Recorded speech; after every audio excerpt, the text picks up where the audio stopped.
నిన్న జరిగినటువంటి cabinet కలహాల meeting లోపల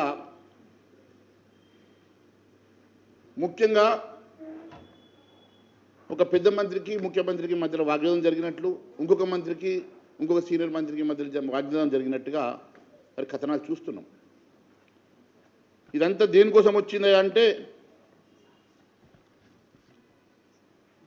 ఇరిగేషన్ ప్రాజెక్టులో రివైజ్ ఎస్టిమేషన్ అంశంలో కానివ్వండి, ఫండ్స్ అలొకేషన్ విషయంలో కానివ్వండి, చాలా అంశాల విషయం లోపల వారి మధ్యలో మరి కలహాలు వచ్చినట్టుగా చాలా స్పష్టమవుతున్నది.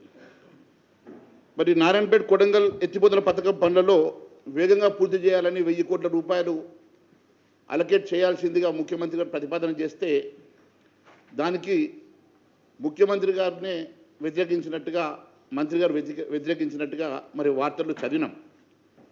మీరు ఒక్కసారి చూస్తే ఈ అంశం ఎందుకు బగ్గుమన్నదనంటే మరి సాగునీటి ప్రాజెక్టుల నిర్వహణ పర్యవేక్షణ గతం బడ్జెట్లో 480 కోట్లు కేటాయిస్తే ఇప్పటివరకు ఒక్క రూపాయి కూడా మంజూరు చేయలేదు, రిలీజ్ చేయలేదు. ఇంకా 26 రోజుల్లో ఫినాన్షియల్ ఇయర్ అయిపోతుందని చెప్పేసి ఇరిగేషన్ మంత్రి గారు బాధపడ్డారట. మరొక వైపు ఎన్నో టేలెంట్ ప్రాజెక్ట్స్ ఉన్నాయి.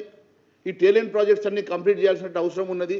మీరు అన్ని కొడంగల్ లిఫ్ట్ ఇరిగేషన్కే 1000 కోట్లు తీసుకపోతే ఎట్లా అని చెప్పి వారి మధ్యలో వాగ్విదం జరిగినట్టుగా మరి పేపర్లో వచ్చింది. కానీ ఇవన్నిటికన్నా ముఖ్యంగా ఎవరికి తెలియని ఇంకొక అంశం జరిగింది ఇక్కడ. అదేందనంటే క్యాబినెట్లో జరిగినటువంటి వీరి మధ్యలో పోరుకు గల కారణం ఏంటంటే పొంగులేటి శ్రీనివాసరెడ్డికి సంబంధించినటువంటి కంపెనీ, పొంగులేటి శ్రీనివాసరెడ్డికి సంబంధించినటువంటి రాఘవ కన్స్ట్రక్షన్ కంపెనీకి గత క్యాబినెట్ మీటింగ్లో ఉదండపూర్ రిజర్వాయర్ 430 కోట్ల నుంచి దాన్ని 1150 కోట్లకి రివైజ్డ్ ఎస్టిమేషన్ వేయించుకున్నాడు.